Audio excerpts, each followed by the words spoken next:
Game 4, New York Rangers, Florida Panthers tonight, Eastern Conference Finals in the NHL. Guys, welcome into PuckTime on WagerTalk TV. I am Andrew, and I've got Carmine with me here to break down this game, side totals, props, and much more here on PuckTime.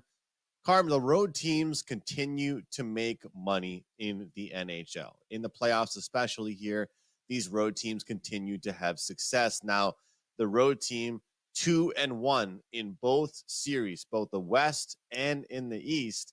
And if we look at it, for the most part, throughout these playoffs, the road team just so happens to be an underdog. So what's stopping us from betting these road teams continuously, Carm? How are you, man? And what are your thoughts on that statement? Yeah, no, listen, I get it. Early on, we saw, I think in the first round, Andrew, road teams were, the home road splits were something like 22-22. And then as you get into the second round, you start to get rid of some of the weaker teams, for lack of a better word, like the Washingtons who lose all 4 games. Some of these teams that are gone in 4 or 5 games in their series. And still, the road teams get better because they are better squads. 19-6 for road teams at one point in the second round. I haven't looked at an updated Excel sheet on that one, but we got 4 good teams. So as good as home ice is, I think even if any of these series were to go 7 games, I would have no problem taking a road team in Game 7. I'd have no problem taking the Edmonton Oilers in Dallas. I'd have no problem taking the Florida Panthers in New York. You get the Game 7 in either one of those series, and I hate to use the word coin flip, but that's what it is, because the line in those games isn't going to be any higher than minus 130-ish for the home side. You look at Game 3 of this one, and the final score does not dictate the way the game was played.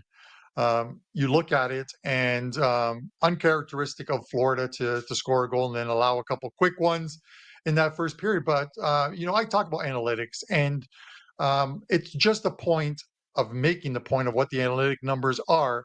The eye test comes in as well too. You guys watch the games. Some people don't like the analytics, but I'm going to mention them anyways. Look at the Game 3 numbers as far as analytics, Andrew.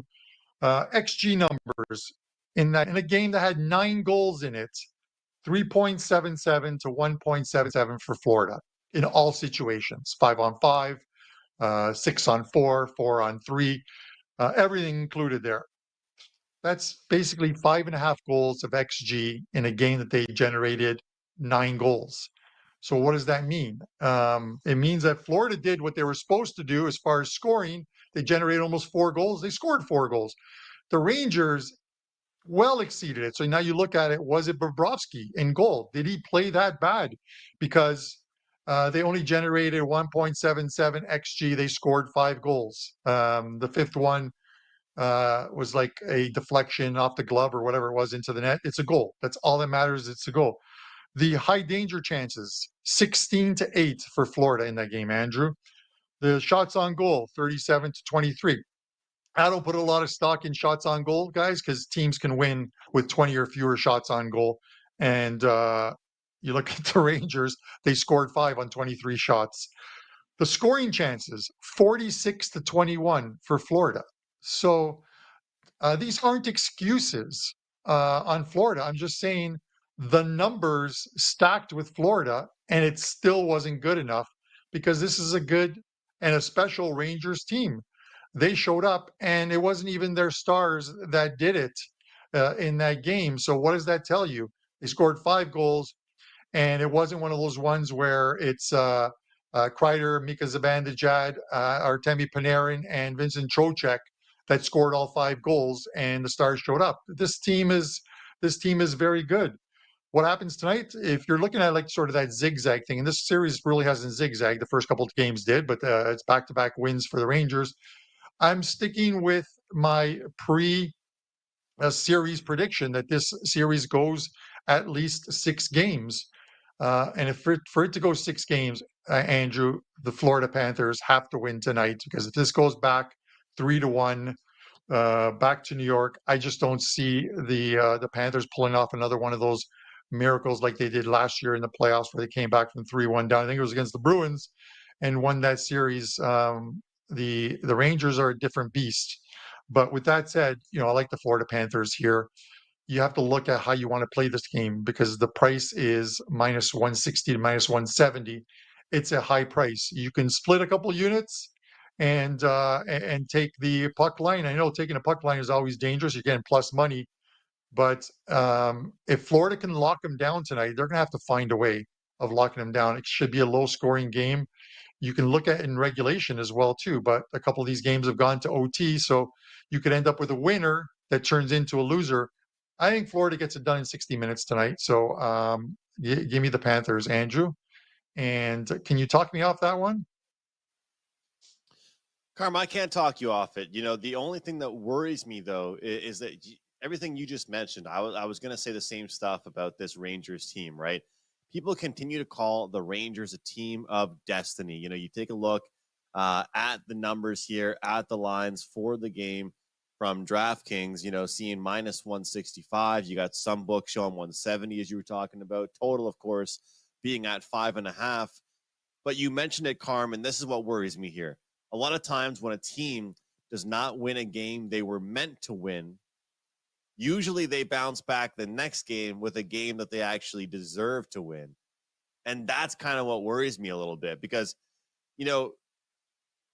I'll say it. Look, I've been getting called out. People say to me on social media, on the shows, and it's great. It's great for the engagement of the show and for me on X saying, hey, you're always against New York. You're always against New York.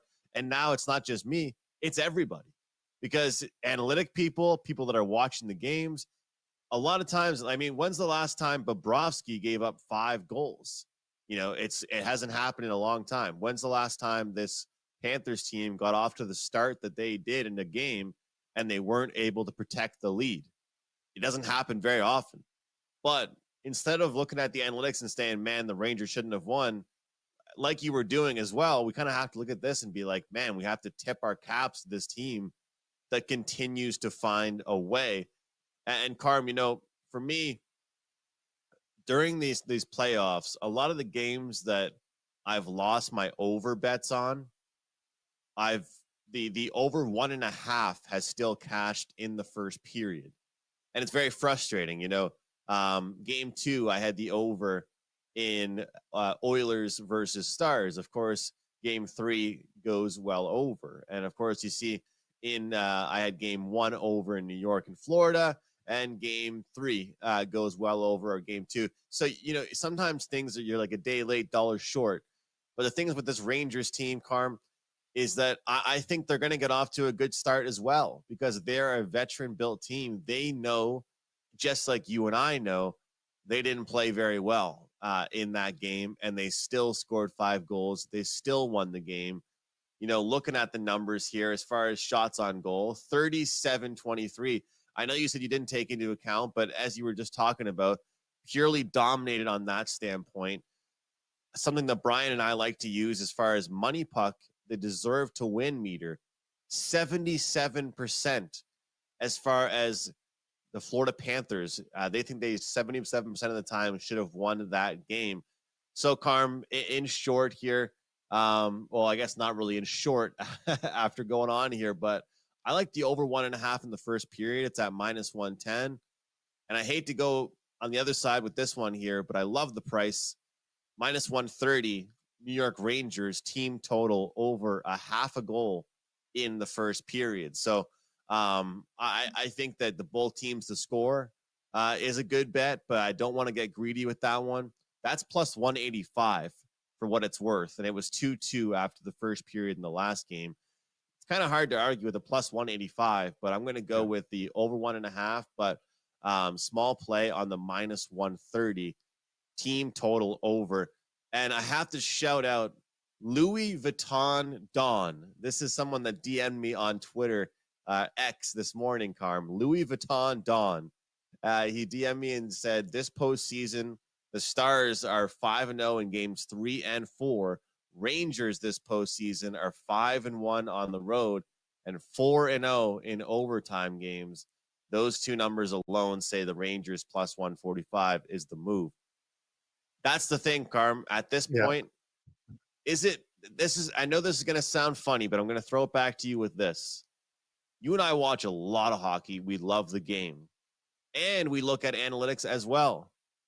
But in doing that and looking at the game, instead of just looking at the odds, are we kind of being blindsided by the fact that these road teams are just finding a way to win? I mean, the Panthers were the better team. They were much better the last game. But I'll tell you what, I've been sitting at home to myself saying, I wonder what my record would be if I just bet every road team the whole entire playoffs, because that wouldn't be much of a handicap, would it? But it seems like it's working right now. I wouldn't see, like, even with I think it's the road teams have won, I think somewhere between 8 to 12 games, Andrew. I'm going to update it for the next show. 8 to 12 games more than home teams have won. But in many of those cases, they were leading vig. So I just don't see the profit margin being more than plus 3 or 4 units either way, either plus or minus. I mentioned the analytics because it is a show. It's just not about what we're seeing on the ice, but what the numbers also say as well too. You've got to mention them, but I've yet to find a sports book that will cash a ticket based on what the final analytics said. Well, you go to the window. Let me know when you find it. I'd like to cash this ticket, sir. You had the Florida Panthers, the Rangers won. Yeah, but they won the analytics battle, 377 to 177. It's not the way it works, but it's a good way sometimes of, if you see something happen consistently, and we use it in soccer sometimes, where you see a team underperforming to what they're scoring to what they're actually creating. And eventually those two lines will cross, the XG number, the expected XG, and what they're actually scoring. Those two numbers will, when this team starts to play better, and this I'm talking from European football, and that's when you want to get on a team before that number, before you have to start to pay a premium on those prices. The Rangers are playing well. You got to give them credit. They're playing well. They finished first. I don't believe in that, Andrew. This series is a long way to go still. Let's hope it does. But I don't believe in the you win the President's Trophy, you can't win a Stanley Cup, because it's been 10 plus years, 11 years since it's happened. Yes, but the parity in the league, you look at it, these four teams, you can mix and match them however you want, you're going to get a good Stanley Cup.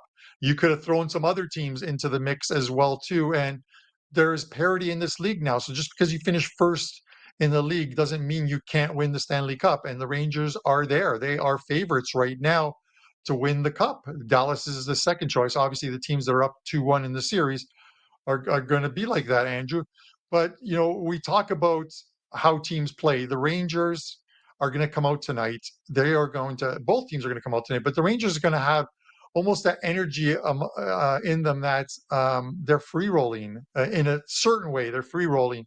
They're up a game. They have home ice. They can, if they win this one, they can clinch it on home ice and get a bit of a break while the Stars and the Oilers beat themselves up. We'll see.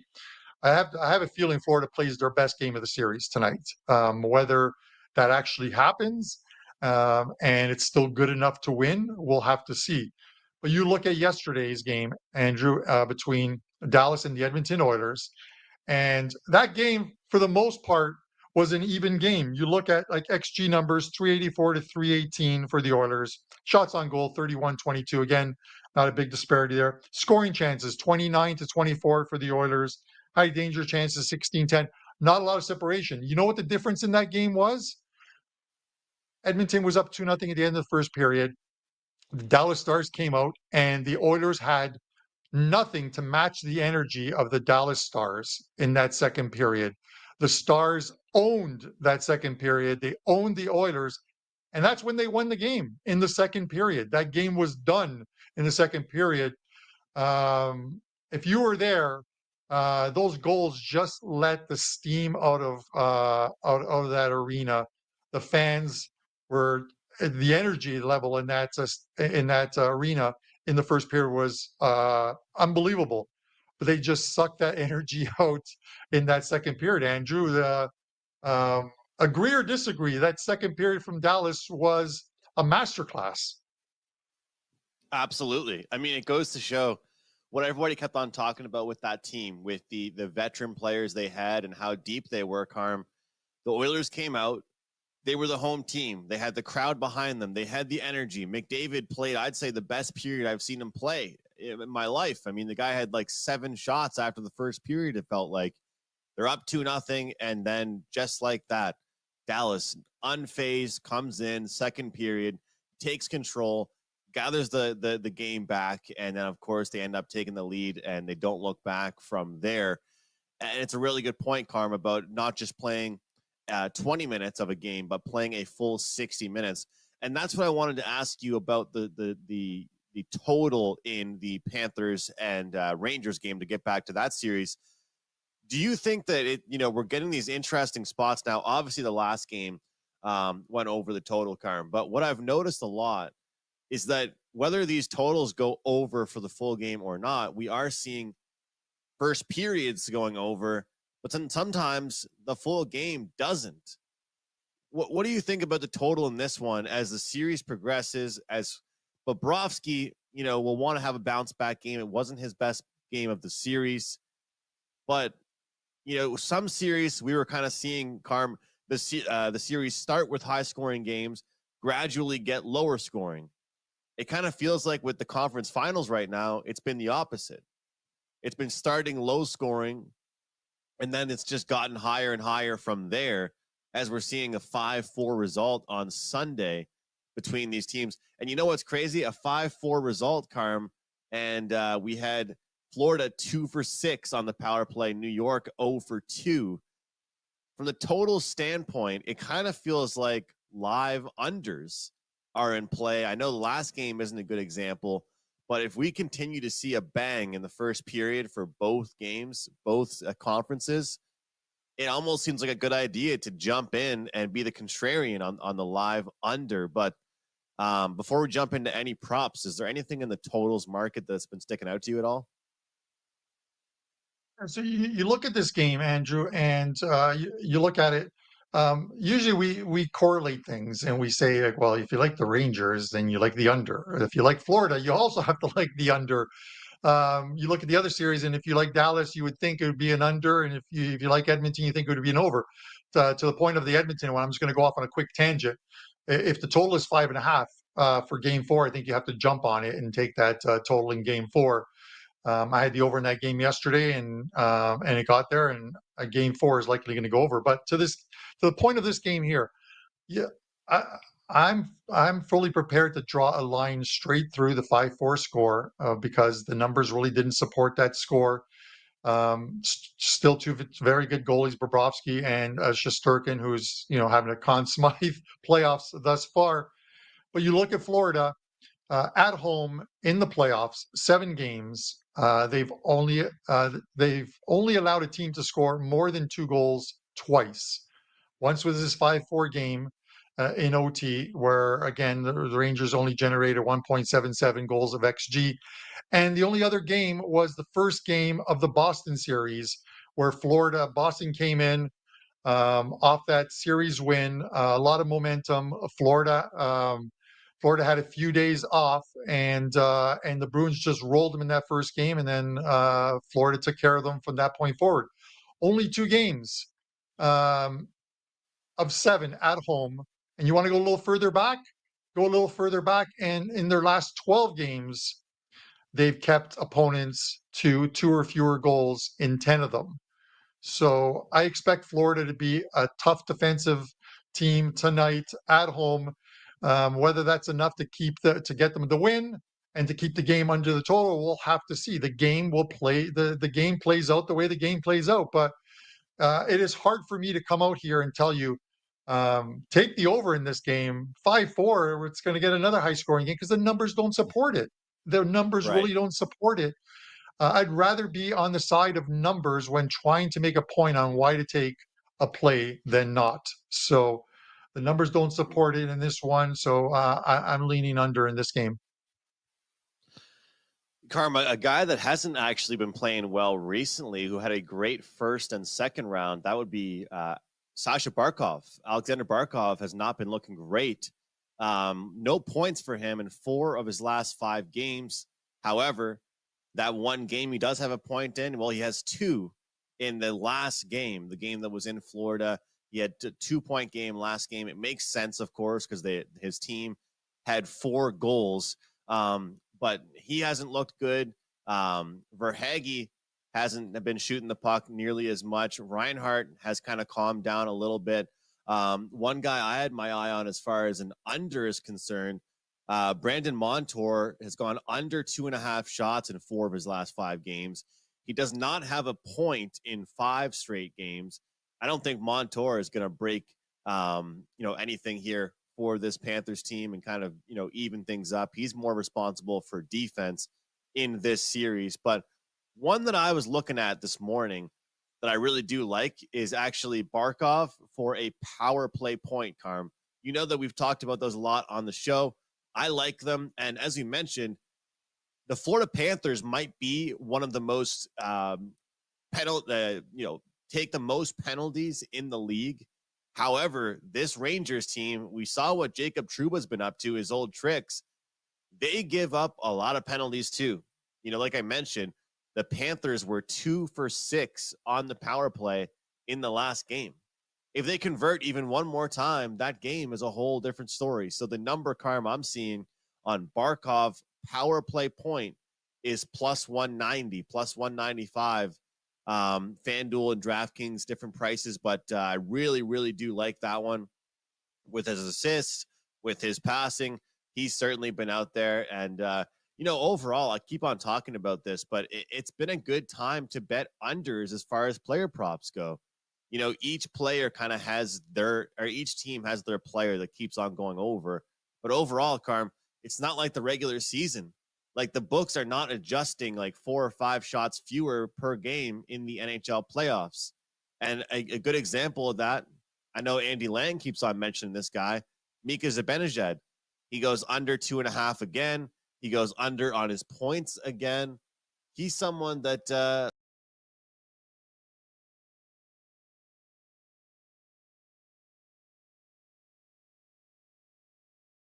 Okay, so I'm going to jump in because Andrew, he's back.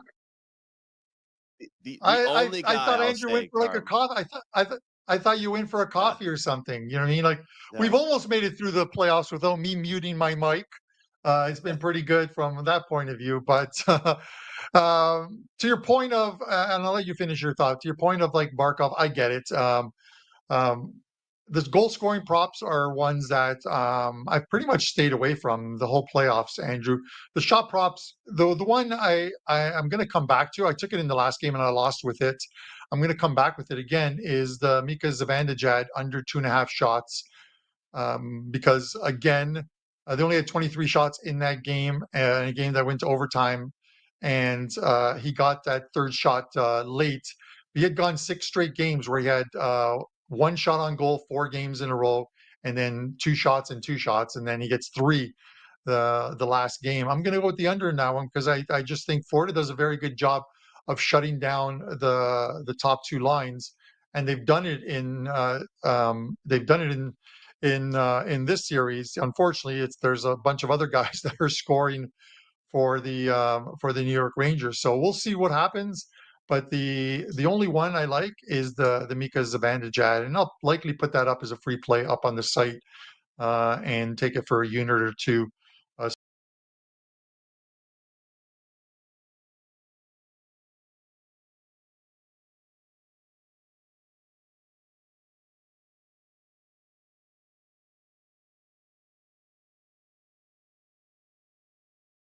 Build up my play, and then of course for some reason my screen froze. But I was saying the only guy going over on the Rangers is Trocheck. Every game this guy continues to go over. Everybody else, all the big name guys, Bennett, Kachuk, Panarin, Zibanejad, Kreider, all of these guys are going under 2.5, but Trocheck is right there every game. So if you guys out there like betting overs, right now, Trocheck is one of your guys you want to be looking at here to get the job done.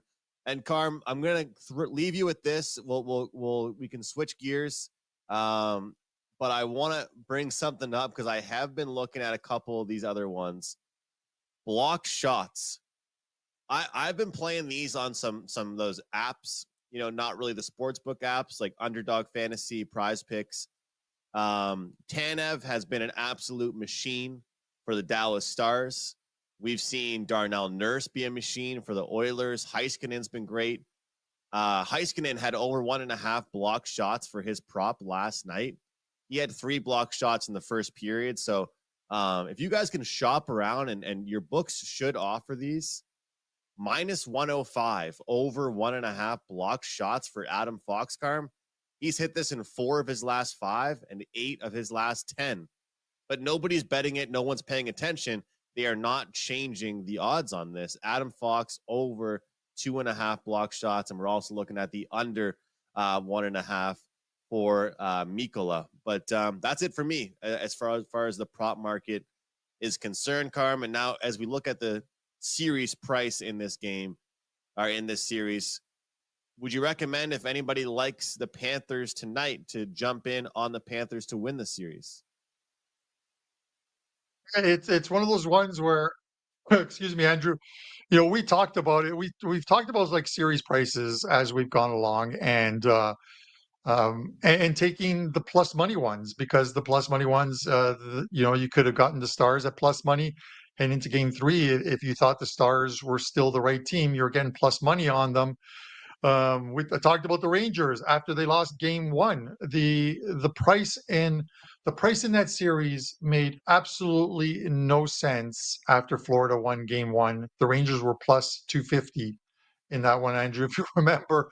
I'm like, how are the Rangers plus 250 in it? If you think the Rangers in a series where, the Rangers then win game 2, and I thought at the very least they're going to go to Florida and win 1 of 2 games there.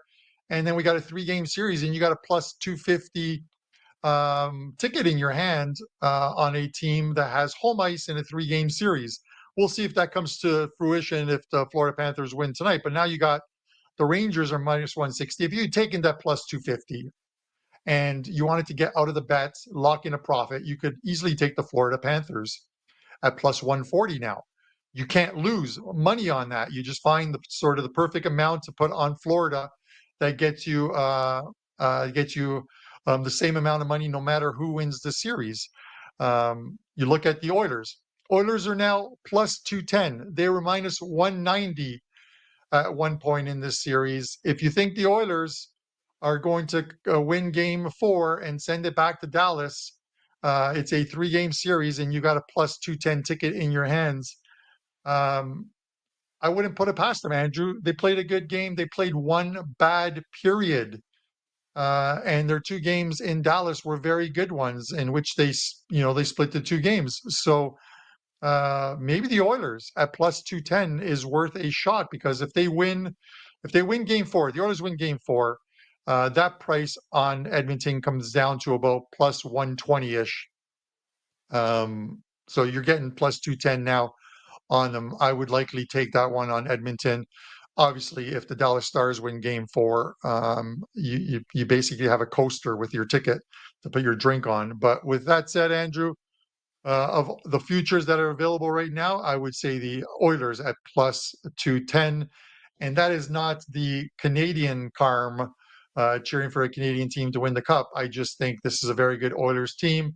I can't blame Stuart Skinner. I blame the Oilers, who did not show up in the second period of that game, Andrew. When you have a lead, you have to be able to protect it. That's just plain and simple, Carm. And unfortunately, they did not do that. We'll see what happens tonight with the Panthers and the Rangers.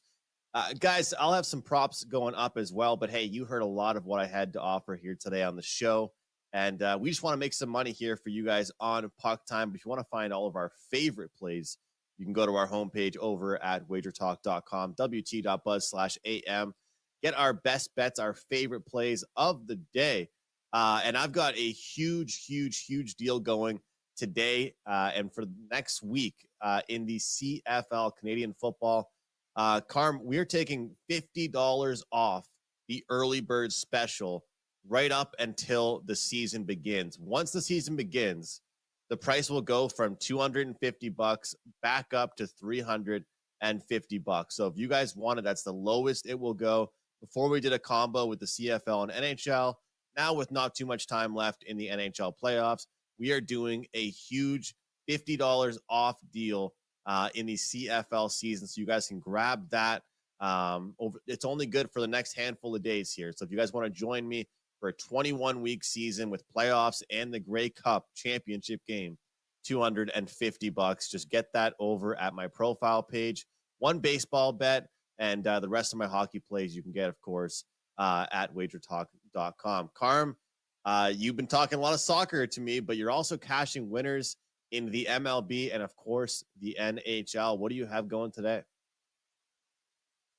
Yeah, first, obviously, I want to mention it's $2 Tuesdays. $2 Tuesdays where you get a featured cappers play for only $2 with some great promos within it. Las Vegas Chris, absolutely. I'm going to see him in Vegas in a few weeks' time. I love the guy, as genuine as they come. The guy has a 5% play up in the MLB. He's been crushing baseball, so you can pick that up at and he's on Wager Talk today at the top of the hour. So tune in.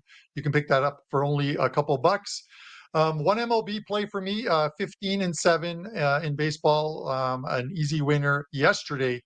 So it's been a good May for me and a good season thus far. Profits on the baseball season. 2 plays in the NHL. I'm going to add a third. I'm going to add that Panarin one that I talked about, the under in the shot prop. So there'll be 3 plays up. You just got one for free. You can get those over or grab a 1-day all access. I have the soccer promo, the 3 tournaments. Melissa, who does fantastic work for us in the Detroit office, she's got this promo up. You can get all of the soccer tournaments this summer. There's 3 of them: the Euros, the Copa America, and the Leagues Cup. 3 tournaments played over 2.5 months. June 14th. We're about 2.5 weeks away from the first one kicking off, and you can get those all 3 of those tournaments, every single play, future, prop for only $129. That's a great deal to fill your summer with something other than baseball as well, too, because there's nothing else pretty much going on. So grab those ones over at Wager Talk. No coupon needed. You'll find it on my page. Andrew, that's it for me, man. Take us out.